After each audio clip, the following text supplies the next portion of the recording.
Hindi ko alam kung sino ang nakikinig pa rin. Ngunit kung sakaling mahuli mo ang recording na ito, maaaring may kislap ng pag-asa para sa sangkatauhan. Ang pangalan ko ay Jake Cooper, dating espesyal na puwersa, ngayon ay personal na bodyguard ni Senator Morrison. At isa ako sa napakakaunti na nakaligtas sa unang 12 oras nang magsimulang gumuho ang mundo. Ang lungsod ay nasa gilid. Ang mga sirena ay umaalulong sa lahat ng dako, ngunit walang sinuman ang nagbigay pansin. Ang mga tao ay nagtatawanan, nakikipagkamay, nangangampanya. Wala silang ideya, ang impyerno ay malapit nang bumangon mula sa lupa. Larawan ng marangyang Four Seasons Hotel, nag-flash forward sa waiter na naglapag ng mga tray, nanginginig sa kanyang telepono. Bilang isang bodyguard, sinanay kong kilalanin ang panganib bago ito mangyari. Ngunit noong araw na yon bawat instinct ay sumisigaw at wala akong panahon para maunawaan. Nang ang mga unang tunog ay dumating mula sa pasilyo, mga hiyawan, mga basag na salamin at mga tumalsik na dugo sa pulang karpet, huli na ang lahat. Eksena ng mga pinto ng hotel na binubuksan, mga zombie na sumugod, mga taong nagsisigawan, kabuluhan. Ito ay hindi na isang riyot, hindi na terorismo, hindi na isang aksidente. Ito ay ang katapusan ng mundo. Sa unang 12 oras na yon, kinailangan kong pumili sa pagitan ng aking misyon at ng aking pamilya. Sa pagitan ng mabuhay at mananatiling tao. At ang totoo, nawala ang isang bahagi ng aking sarili noong gabing yon. Ilay personal bodyguard, yan lalaki gay nakaligtas lay unang 12 oras ng zombie attack. Tandaan, nagbago ang lahat sa loob ng isang umaga. Madaling araw sa Boston. Malambot na dilaw na liwanag na nagsasala sa matataas na gusaling salamin. Ang lungsod ay gumising. Ang buhay ay nagmamadali. Boston. 6 oras 47 minuto diyan, parang normal na Biyernes. Ako si Jake Cooper, ex-Special Forces soldier, ngayon ay personal bodyguard ni Senator Charles Morrison. Ang trabaho ko, buhayin siya, kahit na ang mundo ay gumuho sa harapan ko. At iyon eksakto ang nangyari.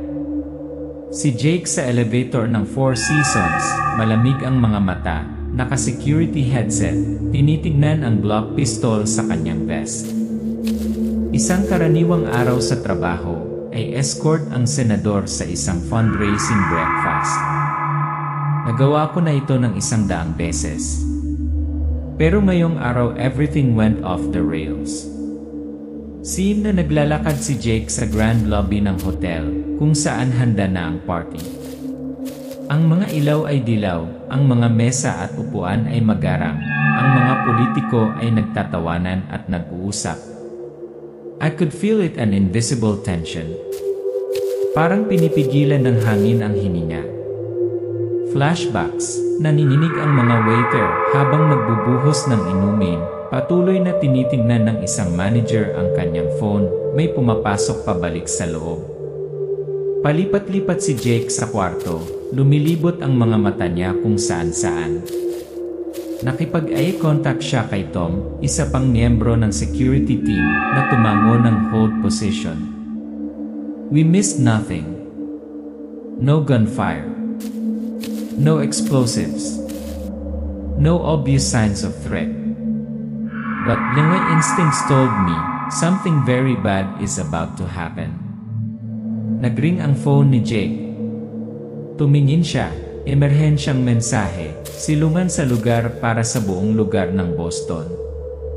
Iwasang makipag-ugnayan sa sinumang nagpapakita ng marahas o maling pag-ugali. Agad siyang lumipat sa intercom. Jake, sa mahinang boses. Tom, secure na perimeter. Lahat ng pasukan, soft lock. May nangyayari sa labas. Tom, naiintindihan. Ngunit si Emmer Morrison ay hindi naalis sa party sa lalong madaling panahon. Nakatayo si Senator Morrison sa podyum, nakangiti, nakipagkamay sa sponsor. Walang pakialam. Ang mga makapangyarihan ay kadalasang pinakabulag kapag ang mundo ay umikot. Isang matinis na hiyawan ang umaalingaw-maw mula sa lobby ng hotel. Lumiliko ang lahat. Isang lalaki ang nagmamadaling pumasok, puno ng dugo ang mukha, sumisigaw ng hysterically. Kasunod niya ang tunog ng nabasag na salamin at ang mga taong bumabagsak. "Jake," mahinang boses, "apurahan. Senator, aalis na kami." Morrison, nagulat, inis. "Ano? Hindi ko pa tapos ang speech ko." Hindi na naghintay si Jake. Sinanyasan si Tom. Ang koponan ay agad na nag-deploy ng isang plano sa pagtakas. Isang grupo ng mga zombie ang pumasok sa likod ng pinto. Ang iba ay sumisigaw, ang iba ay sumisigaw, ang dugo ay tumalsik sa puting dingding.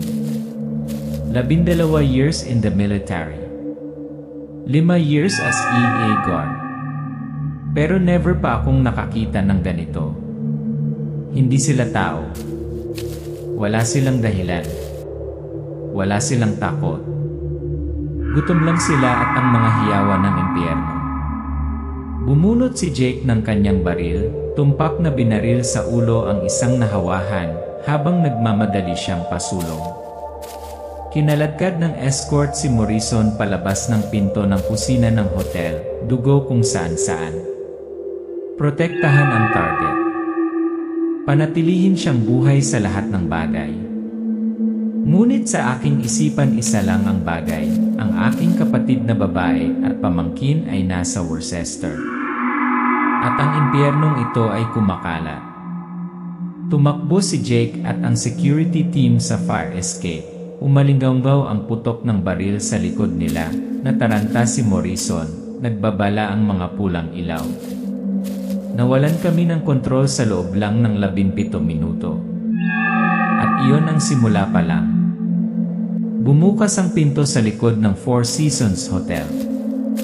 Kinalagkad ni Jake Rivera at George si Senator Morrison palabas. Umakyat ang usok mula sa lobby, umalingaw-ngaw ang mga hiyawan. Kapag ikaw ay isang sundalo, tinuturuan ka, ang isang mahusay na madiskarteng pag-urong ay nagkakahalaga ng higit pa sa isang malupit na tagumpay. Ngunit sa sitwasyong ito ang pag-urong ay isang sugal sa iyong buhay. Nilinis ni Jake ang daan, nakahanda na ang kanyang baril. Lumipat ang grupo sa eskinita sa likod ng hotel. Isang manggagawa sa kusina ang sumugod palabas, sumisigaw, na puno ng dugo at bumagsak mula sa pagbaril. Hindi na sila tao. Ang kanilang mga mata ay bulat. Ang kanilang mga kamay ay nangangawit. Sa armored Chevy, si George na nagmamaneho, si Jake sa passenger seat, si Morrison sa likod ay sabik na inulit ang tanong, paano ang aking pamilya? Ang aking asawa, ang aking 2 anak na babae ay nasa Lexington pa rin. Jake, tahimik, hindi lumingon. Ihahatid ka muna namin sa ligtas. Pagkatapos ay babalik kami. Morrison, nagagalit. I'm not a commodity. I'm a father. A husband. Please, I have to know if they're alive, Key. Naiintindihan ko. Dahil may pamilya din ako. Si Sarah, ang kapatid ko, at ang maliit na si Emma. 60 kilometro lang ang layo.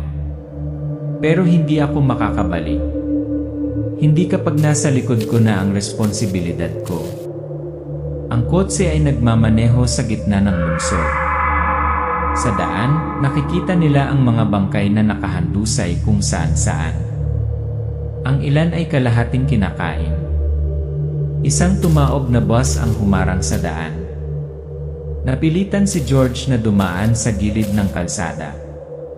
Bigla-bigla, nagbubunyag ang mismong hadlang sa kalsada.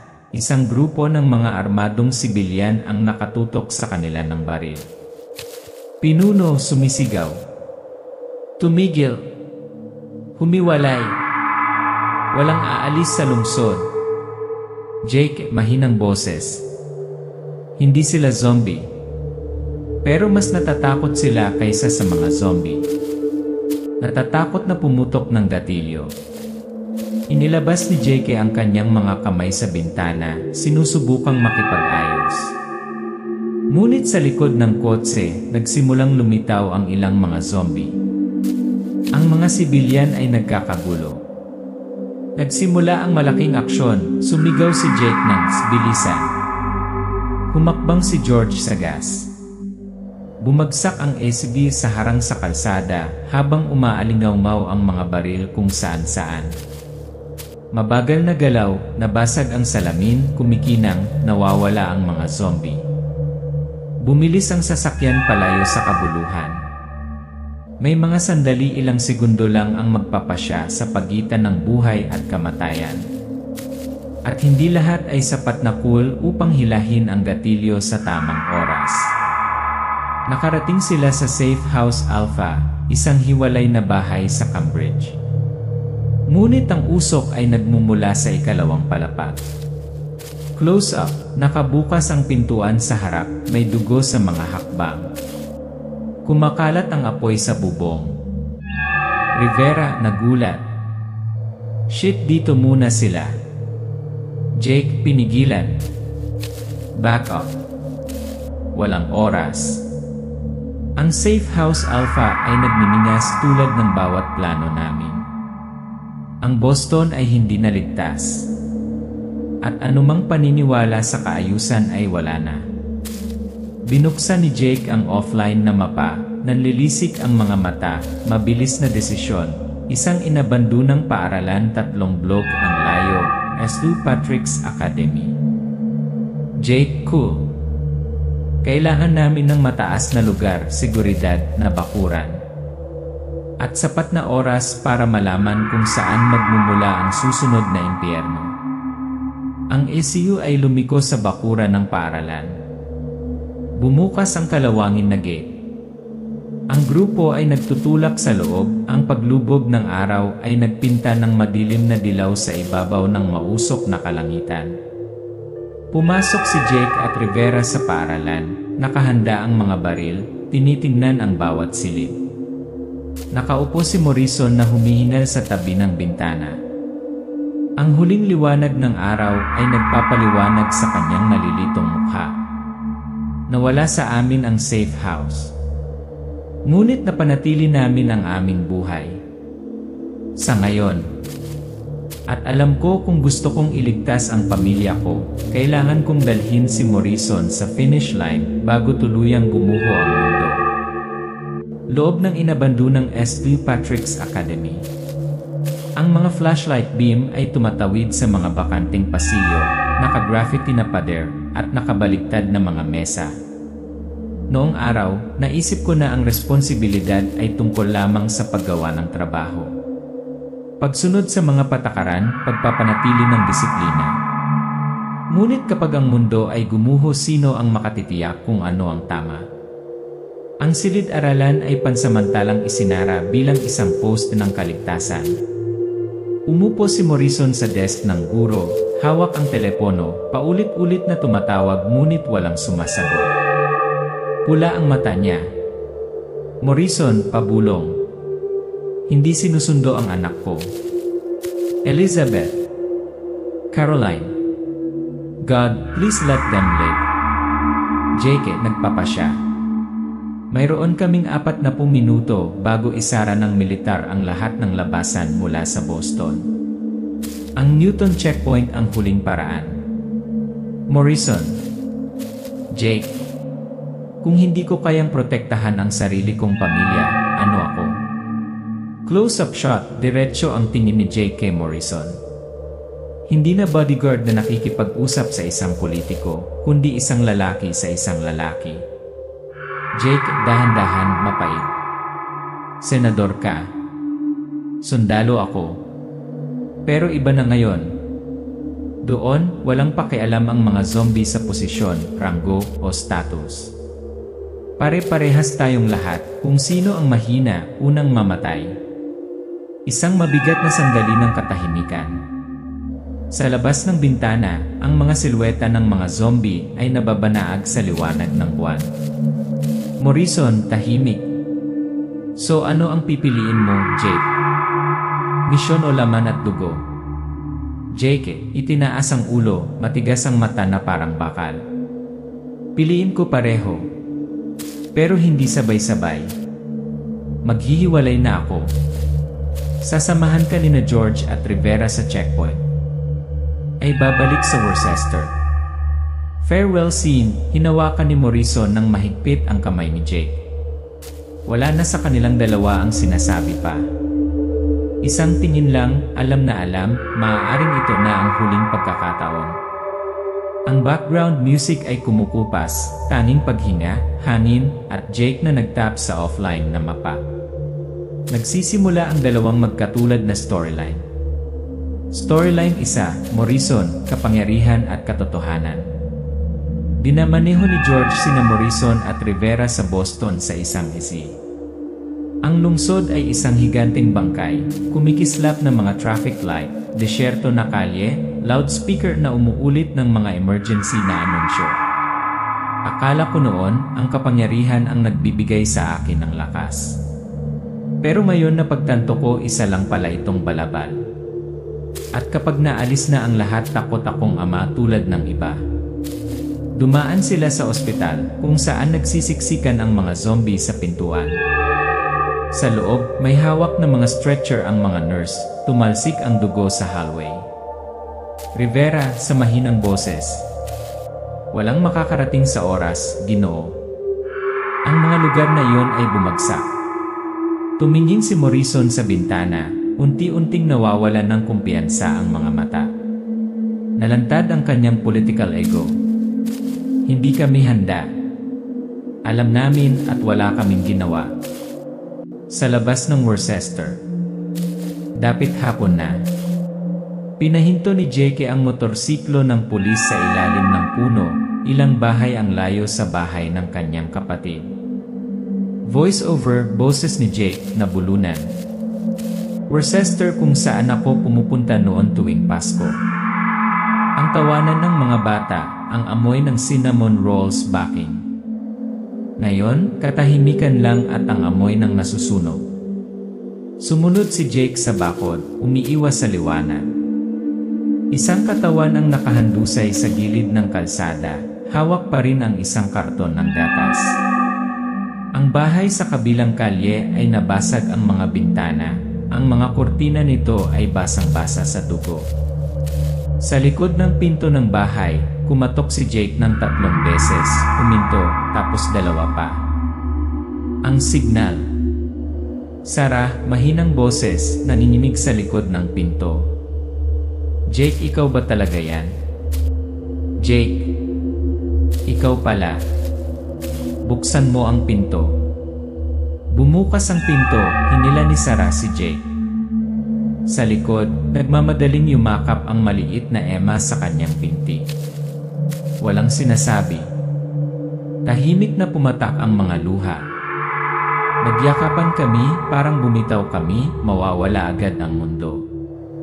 Duguan na garahe, matinding eksena ng labanan. Fast motion scene, nag-empake si Sarah, kinuna ni Emma ng picture ang 3 taong magkahawak kamay. Sinuri ni Jake ang kanyang amo, kinuha ang rescue axe. Jake, let's go now. Sumakay ka na sa kotse. Don't ask questions, don't hesitate. Pumunta silang 3 sa garahe. Pinindot ni Sarah ang remote para buksan ang roller shutter, ngunit inaalerto ng ingay ang mga kalapit na zombie. Isang manipis at naninimig na figura ang sumugod sa liwanag. Isa itong zombie. Slow motion scene, itinaas ni Jake ang kanyang baril, nagpaputok ng isang headshot. Tumalsik ang dugo sa windshield ng Mercedes. 2 pang gumapang pataas. Hinila ni Sarah si Emma sa sasakyan. Ibinaba ni Jake ang isa gamit ang palakol, pagkatapos ay tumalon sa passenger seat habang umuungal ang makina. Jake, hinihingal. Magmaneho ka, Sarah. Huwag kang tumigil. Wala nang mga patakaran. Wala nang mga pulis. Ako na lang at ang daan. Ang survival journey sa Springfield. Tumatakbo ang sasakyan sa mga patay na kalye, nasusunog na mga bahay, kumikislap na ilaw, nagkalat na mga katawan. Ang mga zombie ay gumagala sa mga kalye, hindi na naghahabol ngunit laging nagtatago. Emma, pabulong. Tito Jake, natatakot ako. Jake, lumingon pabalik, pinalambot ang kanyang boses. Ako rin. Pero dadalhin kita sa kaligtasan. Pangako. Ang pangakong iyon ang tanging natitira ko mula sa lumang mundo. Nagbabago ang eksena sa pamamagitan ng windshield, Springfield, 40 miles, road sign, mga static na broadcast sa radyo, huling evacuation station, babae at bata muna. Night survival climax. Dumidilim na. Ang kotse ay pumasok sa isang kagubatan. Biglang, ang gulong sa harap ay tumakbo sa isang pako. Umikot ang sasakyan, huminto sa gitna ng kalsada. Agad na lumabas si Jake para tingnan. Jake, malungkot. Bitag ayaw ng isang tao na may mabuhay pa. Tunog ng kaluskos mula sa mga palumpong. Tumama ang flashlight paparating na grupo ng mga zombie. Hindi nila kailangan ng pahinga. Hindi nila kailangan ng pagkain. Kailangan lang nila ng dugo. At ang ingay ay isang imbitasyon sa party. Si Jake ay sumigaw, bumalik sa kotse. I lock ang mga pinto. Tapos lumalaban mag-isa. Mag-shoot ng isa, mag-slash ng isa. Isang halimaw ang umatake mula sa likuran, biglang sumugod si Sarah at hinampas ito ng kahoy sa ulo. Sarah, nanginginig. Hindi kita hahayaang lumaban mag-isa. Nakaupo si Emma sa kotse, nakapikit, nakayakap sa painting. Voice over. Minsan, iniisip ko sino ang nagpoprotekta kung sino. Sumakay na silang tatlo sa sasakyan. Pansamantalang inayos ni Sarah ang gulong, pagkatapos ay nagpatuloy sa paglalakbay sa katahimikan. Sa labas, kumikinang ang liwanag ng buwan sa ilang na daan. Nakasandal si Jake sa bintana, nakapikit. Isang mabilis na pag-idlip, ngunit ang pangako ay umaalingaw pa rin sa kanyang ulo, dadalhin ko sila sa Springfield. Kahit na ano. Hindi ko alam kung dadalhin ko sila roon. Pero alam ko, kung mabigo ako at least nakipaglaban ako para sa mga pinakamahalagang bagay sa mundong ito. Halos madaling araw na. Ang Mercedes ni Sarah ay tumatakbo sa madilim na kakahuyan. Ang mga headlight ay nag-ilaw sa malabong karatula, Springfield, 15 miles. Wala na tayong maraming oras. Springfield ang huling gumaganang evacuation station. At kapag sumikat na ang araw, maaaring sarado ang gate na yon magpakailanman. Hinawakan ni Emma ang sugat sa braso. Tumutulo ang dugo sa benda. Nagmaneho si Sarah, nalalaki ang mga mata, nakaawang ang mga labi. Tumingin si Jake sa mapa, nagbibilang ng milya. Jake, 12 minutes kung walang nangyari. Sarah, sa tingin mo kakayanin natin? Jake, nakatingin sa kapatid niya. Kailangan natin. Pangwakas na akda, paghabol sa kamatayan. Bumalik ang sasakyan sa highway, minsan ang naging buhay ng lungsod. Ngayon ay isang metal na libingan. Mga nasunog na sasakyan, mga zombie na gumagala sa gitna ng kalsada. Ginagising ng tunog ng makina ang isang kalapit na kawan ng zombie. Isang grupo ng halos 30 ang lumingon, nakakatakot ang mga hiyawan. Nakaamoy sila ng pag-asa. At ang kinasusuklaman nila ay pag-asa na umiiral pa rin. Tense chase scene, car weaving through series of wrecks. Isang zombie ang tumalon sa hood, sinuntok ni Jake ang windshield, pinaputukan sa harap niya. Ipinapakita ang babala sa gasolina, mababang gasol, kumikislap na pula. Sarah, wala tayong sapat na gasolina para bumalik ni Jake. Good. Dahil hindi na tayo babalik.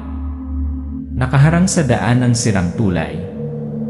Walang paraan, isang maliit na landas lamang sa ibabaw ng mabatong burol sa kanan. Itinuro ni Jake, tara doon. Sumakay ka. Ang kotse ay dumudulas sa mabatong dalisdis, ang mga gulong ay sumipa ng dumi. Ang mga zombie ay nasa likuran, na naharang ng ibang mga sasakyan. Base music, paghinga, pag-crash, ang rurok ng matinding tensyon. Pero may mga sandali na nasira ang lahat ng mga patakaran. Iisa lang ang linya, buhay o kamatayan. Huling evacuation point, lilipat ang helicopter. Lumalabas ang tarangkahan ng kampo ng Springfield sa pamamagitan ng ambon. Bakal na bakod, mga sundalo, mga sasakyang nakabaluti. Pinapaandar ng helicopter ang mga makina nito, naghahanda ng umalis. Sumisigaw si Jake mula sa malayo, tumigil ka. Ilre bata. Itinutok ng gwardiya ang kanyang baril, pagkatapos ay sumenyas na bumukas ang gate. Nagmamadaling pumasok ang sasakyan. Kinuha ni Jake si Emma at tumakbo. Sumunod naman si Sarah. Bukas ang mga mata ng dalaga, nakakapit sa leg ng kanyang tiyuhin. Isang kamay ang nakalagay sa balikat ni Jake. Ito ay si Morrison, sa isang uniforme ng isang sundalo. Ang kanyang mukha ay haggard, ngunit buhay. Tumango siya. Morrison, bumulong. Akala ko hindi na kita makikita. Jake, nakatingin ng diretsyo. Akala ko rin. Ngunit ang pamilya ay nagkakahalaga ng kamatayan para sa di. Boses ni Morrison. Sa desperasyon makikita mo kung sino ang tunay na malakas. At si Jake higit ka sa isang sundalo. Ikaw ang linya ng buhay ng mga nasa paligid mo. Lumabas ang helicopter. Mula sa itaas, lahat ay nakatingin sa ibaba, ang malayong lungsod ay nilamon ng usok. Pula ang langit sa liwanag ng bukang liwayway. Nakaupo si Jake sa may bintana, si Emma ay natutulog sa kanyang balikat. Isinandal ni Sarah ang kanyang ulo sa backseat, nakapikit ang kanyang mga mata sa unang pagkakataon pagkalipas ng ilang oras. Boses ni Jake. May mga sugat na hindi naghihilom. Ngunit may mga tao na pinaniniwalaan kang may isang bagay na nagkakahalaga ng buhay para sa iyo. Akala ko dati ang tungkulin ay tungkulin. Ngunit ngayon alam ko na ang tungkulin ay dugo, luha, hindi kailanman iniiwan ang mga taong pinakamahalaga. Long shot, helicopter na lumilipad sa madaling araw. Pulang langit, wasak ang Boston sa ibaba. Ang lumang mundo ay patay na. Ngunit tayo ay buhay. At habang tayo ay nabubuhay may pag-asa. Base at tunay anikwento ng isang survivor na ay unang 12 oras ng pandemic.